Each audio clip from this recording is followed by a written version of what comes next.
Plus కావడానికి chance లేదు కదా వైసీపీకి, ఎట్టి పరిస్థితుల్లో కాదు. సో మనం ప్రాబిలిటీస్ తీసుకుంటే మైనసే అవుతుంది. మైనస్ అయినప్పుడు అది 48 అవుతుంది, ఇదేమో 50 అవుతుంది. ఈ 2% ఇటు కలిసినప్పుడు 100% కూటమి వస్తుందని చెప్పి ఆయన కూడా చెప్పినట్టుగా ఇండైరెక్ట్గా కానీ నెంబర్స్ చూస్తారు కదా సార్. పర్సెంట్ ఇప్పుడు మాకు కూడా నెంబర్సే చూస్తున్నారు. పర్సెంటేజ్ వరే బాబు 15% డిఫరెన్స్ ఉంది, అందుకని ఇంత హ్యూజ్ నెంబర్ డిఫరెన్స్ వస్తున్నాయి. దట్ డజంట్ మీన్ దట్ మొత్తం కూటమి ఎవరు లేరు కూటమి కొన్నారు, వైఎస్ఆర్సీపీకి కొన్నారు అని చెప్తున్నాం. బట్ ఎన్ని ఎక్స్ప్లెనేషన్ ఎక్కడ జనాలకి నెంబర్ ఎంత కావాలి, ఎంత నెంబరే చూస్తారు.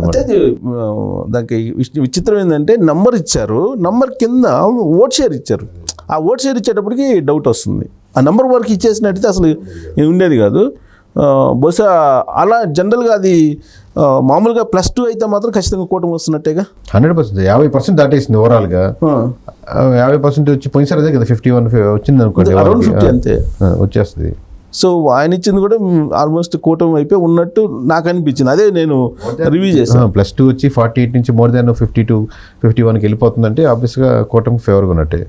ప్లస్ దాంట్లో మళ్ళీ Congress vote banking, others vote banking తీసేసి వాళ్ళు 47కి వెళ్ళిపోతారు. అవి తీసేశారు, అదర్స్ చూపించారులేండి, 3% 4% చూపించారు అనుకోండి. సో సరే ఆయన యాంగిల్లో ఆయన ఇచ్చారు అనుకోండి. 100% సమస్య లేదు సార్ అది పర్సంటేజ్ గురించి. మీ దానికి నక్కకి నగలోకి అనుకున్న తేడా ఉంది. అసలు అది కంపేర్ చేయడానికి అసలు ఛాన్సే లేదు. నేను కూడా అదే చెప్పాను రివ్యూలో కూడా. ఇప్పుడు ఒక ఫిగర్ అయితే ఇచ్చారు, తప్ప ఉప్పు అనేది జూలై 4 తెలుస్తుంది. కానీ ఇక్కడ మాత్రం జూలై 4 కూడా రిజర్వ్ చేసుకున్నారు ఇప్పుడు చెప్పడానికి. అనుకూలంగా చెప్పుకోవడానికి అవకాశం ఉంది. +2 ఇచ్చాం కదా అని చెప్పుకుంటారు కదా, అది ఇచ్చారు. అక్కడ కూడా మేము సింగిల్ నెంబర్కి వెళ్ళాం, పర్సంటేజ్ చెప్తూ దాంట్లో సింగిల్ నెంబర్ చెప్తూ ఆప్షన్స్ లేవు, ఇంకా ఎటు వస్తుంది అటు వస్తుంది కాకుండా.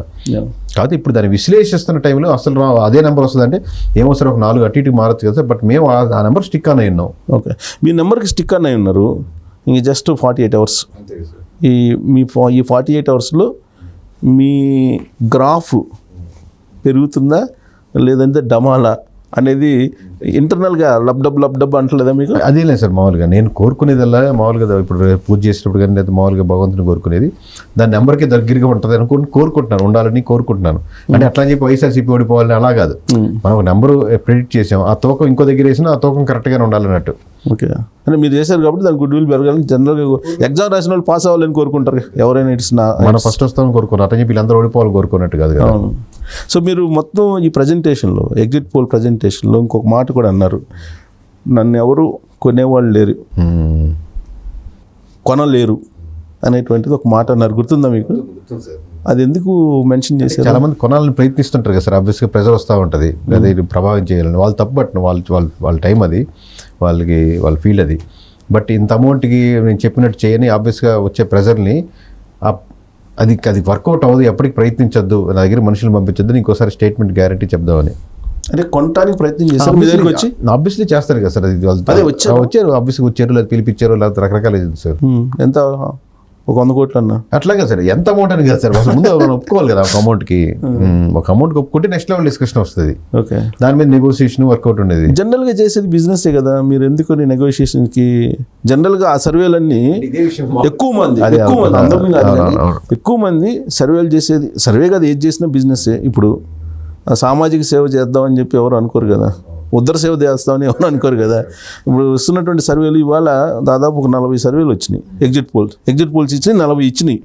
ఆల్మోస్ట్ అందరూ ఏం చేశారంటే ఒక 110 నుంచి 145 దాకా గ్యాప్. ఈ గ్యాప్లో అందరు సర్దేశారు ఫిగర్స్. అదేలేండి, హ్యూజ్ గ్యాప్ పెట్టుకొని సర్దేశారు. ఒకళ్ళు చూసి ఒకళ్ళు చేశారా, టేబుల్ వర్క్ చేసుకున్నారా, లేకపోతే వాళ్ళు ప్రజల్లోకి వెళ్ళి చేశారా అనేది మనకు తెలియదు, దానికి అథెంటిక్ లేదు. మీకు ఎగ్జాంపుల్ చెప్తాను సార్. మామూలు సర్వే కంపెనీ పేరు చెప్పలేం కానీ ఒక ఆయన ఫోన్ చేసి, మేము ఈసారి ఏం సర్వే చేయలేదండి, నాకు కొంచెం మీది రెడీగా పంపిస్తే ఎంతో కొంత అమౌంట్ ఇస్తారన్నారు. లేదండి మేము టైట్ ఫైట్ చేస్తున్నాము, ఇంకా వర్కౌట్ చేస్తున్నాం, తర్వాత పంపిస్తాను, 170 నాకు పంపించండి పీడిఎఫ్. ఎగ్జిట్ పోల్స్ చేశారు కదా, ఎగ్జిట్ పోల్స్ అప్పుడు ఎలక్షన్స్ అయిపోయినాయి. అప్పుడు లేదండి ఇది అన్నారు. తర్వాత మనం చూస్తే ఆ లిస్టులో అది కూడా కనపడింది. అవునా? అదే ఎగ్జాంపుల్. ఇప్పుడు నాకు కూడా అవగాహన ఉంది. 40లో మన దగ్గరికి వచ్చినాయి 25 ఉన్నాయి నిన్న. ఆ 25లో ఎవరెవరు చేశారు, ఎవరు టేబుల్ వర్క్, ఎవరు ఫీల్డ్లో చేసేది తెలుసు నాకు కూడా. మొత్తం అవుట్ ఆఫ్ 25లో నాకు వచ్చినట్లు కనీసం 4-5 ఉంటాయి. ఏదైనా కొంచెం కొద్ది గొప్ప ఫీల్డ్లోకి వెళ్ళి చేసిన వాళ్ళు, దాంట్లో సీరియస్ చేసిన వాళ్ళు 2-3 ఉంటారు, అది నాకు కూడా తెలుసు. సో బిజినెస్ కోసం చేస్తారు. సో మీ మీ మీ ఫ్యూచర్లో ఏంటి, బిజినెస్ యాంగిల్లోనా లేదంటే ఇలానే స్టిక్ అనే ఉంటారా? ఫ్యూచర్లో అంటే పర్సనల్గా నాకు వ్యక్తిగతంగా ఉన్న ఆలోచన ఏంటంటే సార్, ఇప్పుడు అంటే పెద్ద సబ్జెక్ట్ మరి తక్కువలో క్లోజ్ చేయాలంటే ఇప్పుడు చాలా అంటే ఓవరాల్ ప్రజలు అనుకున్నటువంటి దానికి పార్టీలు చేసే దానికి చాలా హ్యూజ్ గ్యాప్ ఉంది సార్. మామూలుగా ఇది కాదు ఎక్స్పెక్ట్ చేసేది. అంటే అందరూ పెన్షన్లు ఎక్స్పెక్ట్ చేసట్లేదు సార్. నిజంగా పెన్షన్లు అవసరం ఉండేవాళ్ళు ఊరు మొత్తానికి ఒక్కరే ఉంటున్నారు. గ్రామంలో నిజంగా పెన్షన్ ఇస్తే బతికే, నేను నా జీవితం పెన్షన్ కోసం ఎదుగుతున్నాను ఈ గ్రామంలో ఉండేది.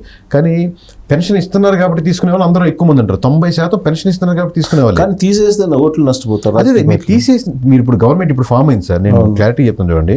మీరు పెన్షన్ తీసేసినా దాన్ని ఇంకో దగ్గర కంపెన్సేట్ చేసే విధంగా గ్రామంలో ఇక్కడ హాస్పిటల్కి, గవర్నమెంట్ హాస్పిటల్ ఇక్కడే ఉంది కట్టిస్తున్నాం దీంతో అని కన్విన్స్ చేయగలిగితే లీడర్ కన్విన్స్ అయ్యే పరిస్థితులు ఉన్నాయి.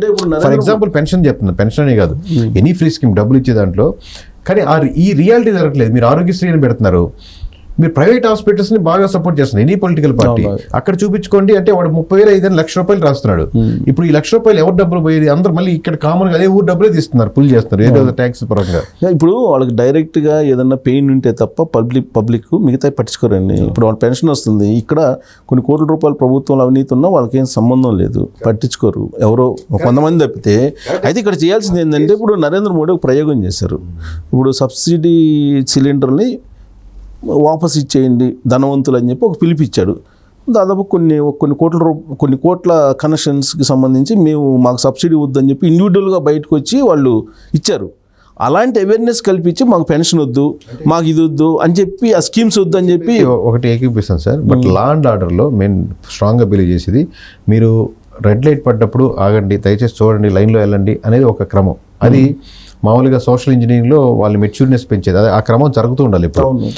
కానీ లా అండ్ ఆర్డర్లో స్ట్రిక్ట్ రూల్స్ అండ్ రెగ్యులేషన్స్ అంటూ వెళ్తే 5,000 ఫైన్ వేస్తారన్నప్పుడు, లేదా హెల్మెట్ లేకపోతే 3,000 ఫైన్ వేస్తారన్నప్పుడే వాడు ఆ లైన్ దాటకుండా అనేది భయపడతారు. ఇప్పుడు మనకంటే దుబాయ్ వాళ్ళు, యుఎస్ వాళ్ళు, యూకే వాళ్ళు చాలా మెచ్యూర్డ్ ఫెలోస్ నేను నమ్మను సార్. ఎందుకు మనోళ్ళు పోయి అక్కడ రూల్స్ పాటిస్తారు కదా. నీకు స్ట్రిక్ట్ ఆర్డర్స్ ఉంటే, ఈ లైన్ దాటి పడుతుంది నియమం ఉంటే, అది ఒక 10 సంవత్సరాల తర్వాత మీకు బ్లడ్లో అయిపోద్ది. మీకు నార్మల్గా అంటే ఎన్ని పరిపాలనా సంస్కరణలు ఏం చేస్తారు చూడాలి. ఇప్పుడు కేకే నెక్స్ట్ లెవెల్ ఏంటి? నేను ఈ ప్రస్తుతానికైతే ఈ రిజల్ట్స్ కోసం వెయిట్ చేస్తున్నాను సార్. ఒకసారి టీం అంతా కూర్చొని రకరకాల సజెషన్స్ వస్తున్నాయి ఓవరాల్గా, ఇది చేద్దామని అంటే బ్రాండ్ని డెవలప్ చేద్దామని, ఓవరాల్గా బ్రాండ్ని మొత్తం చేద్దామని. ఒకటి ఇక్కడ ఆంధ్రప్రదేశ్, తెలుగు స్టేట్స్లో కానీ ఇండియాలో కూడా ఎక్కడ లేని పొలిటికల్ ట్రైనింగ్ సెంటర్ లాంటిది ఒకటి పెడదామని. ఒకటి అంటే దాంతోపాటు సంస్థతో పాటు ఏంటంటే, చాలామంది టక్కంటే ఇప్పుడు ఎమ్మెల్యే కొడుకులు కావచ్చు, వాళ్ళు ఎవరైనా కానీ పిల్లలు కావచ్చు, వాళ్ళ ఫ్యామిలీ నుంచి ఎవరు వచ్చే కావచ్చు, లేదా బయట ఎవరైనా వ్యక్తులు, ఇది మనీ కోసం చేసేది, ఫ్రీగా కాదు. బట్ ఆ సంస్థ ఏం చేస్తుందంటే, మీరు ఎలా కూర్చోవాలి, ఎలా మాట్లాడాలి, అసలు సబ్జెక్ట్ ఏంటి, అసలు ఓట్ బ్యాంక్ పాలిటిక్స్ ఏంటి ఉంటుంది, నేను ఒక్కడే కాదు మొత్తం అందరి చేత అంటే బెస్ట్ లెక్చరర్స్ ఉన్న దాంతో ప్రొఫెషన్తో వాళ్ళు ట్రైనింగ్ ఇచ్చి ఒక 20 days కోర్సెస్ ఉంటుంది అనమాట. దాంతో ఏంటంటే మీరు లీడర్ లెవెల్ ఆలోచన మీరు షార్ప్ షైనింగ్ చేస్తారన్నమాట ఆ సంస్థ. 20 days మీరు కంపల్సరీ ఇక్కడే స్టే చేసి ఆ కోర్స్ కంప్లీట్ చేసి వెళ్తే, మీరు రేపు పొద్దున టక్కన కంటెస్ట్ చేయాలంటే జనాల్లోకి వెళ్ళినప్పుడు మీకు సబ్జెక్ట్ కానీ, డిక్షన్ కానీ, మాట్లాడే విధానం కానీ, ఓట్ బ్యాంకింగ్ కానీ, లేకపోతే రకరకాల పరిస్థితుల్లో మీరు ఉండేదానికి అవకాశం కానీ, ఏదైనా తినొచ్చు, ఏదైనా వండుకోవచ్చు, అన్ని లీడర్కి కావాల్సినటువంటి క్రాఫ్ట్స్ అన్నీ అతనికి ఈ ట్రైనింగ్ ఇచ్చి పంపిస్తారు అనమాట. సో June 4th మీరు సక్సెస్ అయితే ఇది నెక్స్ట్ లెవెల్. ఇది కూడా ఒకటి స్టార్ట్ చేద్దాం ప్లానింగ్ ఉంది సార్. దానికి ఎలా చేయాలని ఇంకా బ్లర్గా ఉంది. ఒకటి ఏంటంటే ఇన్నర్గా అయితే పొలిటికల్లోకి ఎంటర్ కావాలి అనేది ఎప్పటి నుంచో ఉంది కదా మీకు. అంటే నాకు ఎమ్మెల్యేగా కంటెస్ట్ చేయాలని, ఎంపీగా కంటెస్ట్ చేయాలని అది కాదు సార్ నా మోటివ్. మామూలుగా ఏదైతే నాకు మాట్లాడుకున్నాను, చేంజెస్ ఈ కంట్రీలో వస్తే రేపు పొద్దున మంది అయిపోయింది. మా ముందు జనరేషన్, మీకు నాకు 10 years, నా తర్వాత కూడా వచ్చేస్తుంది రేపు నెక్స్ట్ జనరేషన్. వైడ్ ఆ కంట్రీస్ అలా ఉన్నాయి కదా, మన కంట్రీలో ఒక బాధ అయితే ఉంది. ఆ బాధకి మేబీ లైన్ అవుద్దేమో, రేపు పొద్దున మంచి లీడర్లు అవుతుంటే వాళ్ళని రైట్ డ్రాయింగ్లో తయారు చేసేదానికి నేను ఎంతో కొంత హెల్ప్ అవ్వాలని ఉంది. అదైతే ఒక ఆలోచన. అది ఎలాగో మెటీరియలైజ్ అవుతుంది అవడానికి ఆల్రెడీ మెటీరియలైజ్ చేసుకుంటూ వచ్చారు కదా, 0 నుంచి చాలా దూరం వచ్చేస్తారు కదా, చాలా దూరం వచ్చారు కాబట్టి ఇంకా నెక్స్ట్ లెవెల్ అదే కదా. ఇన్ కేస్ ఏటీడీపీ లేదా జనసేన ఎవరో ఒకరు ఆఫర్ ఇచ్చారు అనుకోండి, పార్టీలోకి రమ్మని, పార్టీలో 100% వెళ్ళదు సార్. షూరా? షూర్ 100%. ఏ పార్టీలోకి? ఏ పార్టీకి వెళ్ళదు అంటే ఆ పార్టీలు ఆ విధంగా లేవు కూడా అనేది. కొత్త పార్టీ అది కొత్తగా వచ్చి నిజంగా అలా ఉంటే అది ఓకే సార్, మేబీ ఆలోచించి ఈ పార్టీలో అయితే వీళ్ళు వెళ్ళే లైన్లో నేను లేను, బట్ వాళ్ళని ఏమైనా దాంట్లో మార్పులు చేర్పులు చేసేందుకు ఉపయోగపడతానంటే ఉపయోగిస్తుంది అట్లాగా. సో అంటే ఇండైరెక్ట్గానా? డైరెక్ట్గానే సార్, అఫిషియల్గా ఏముంది, మామూలుగా ఈ పార్టీలో మంచి క్యాండిడేట్స్ ఎవరున్నారు చూసి పెట్టండి అని అనుకుంటే క్యాండిడేట్ సెలక్షన్స్ ఉపయోగపడుతుంది, లేదా క్యాండిడేట్స్ ట్రైనింగ్ ఇవ్వచ్చు, లేకపోతే వాళ్ళు చేసే మిస్టేక్స్ బ్యాక్ ఎండ్ సపోర్ట్ నేను సర్వే చేసి, అంతే తప్ప డైరెక్ట్ పాలిటిక్స్ లోకి ఇప్పుడున్నటువంటి పార్టీలోకి ఈ పార్టీలోకి అయితే ఎంటర్ కాదు సార్, ఎంటర్ అయ్యేటువంటి ఆలోచన అయితే లేదు. సో నెక్స్ట్ మీరు స్కూల్ పెడతా ఉన్నారు, ఏది పొలిటికల్ సంబంధించిన, అది ఏంటంటే అది వరామర్ ఎగ్జాంపుల్ చెప్తున్నాను సార్, అది అట్లా అది చెప్పండి. సో ఫోర్త్న రిజల్ట్ వస్తాయి, వచ్చిన తర్వాత మీతో మళ్ళీ అసలు పొలిటికల్ రిఫార్మ్స్ ఎలా ఉండాలి ఏంటి అనేది డెఫినెట్గా ఒక, అది యాక్చువల్ నా ఇంట్రెస్టింగ్ అది సార్ సబ్జెక్టు. ఇప్పుడు ఇది అనేది ఓన్లీ మైండ్, ఇది నెంబర్స్ మీద మాట్లాడేది, నా మనసు పూర్తిగా మాట్లాడేది అదనమాట. ఏ మార్పులు దేశం ఎక్స్పెక్ట్ చేస్తుంది, ఎలాంటివి ఉంటే బాగుంటుంది, అవి నా బలమైన సబ్జెక్ట్ అనమాట అది. ఓకే, నెక్స్ట్ మనం ఇది June 4th రిజల్ట్ వచ్చిన తర్వాత డెఫినెట్గా పొలిటికల్ రిఫార్మ్స్ మీద డెఫినెట్గా కంటిన్యూగా మనం షోలు పెడదాము.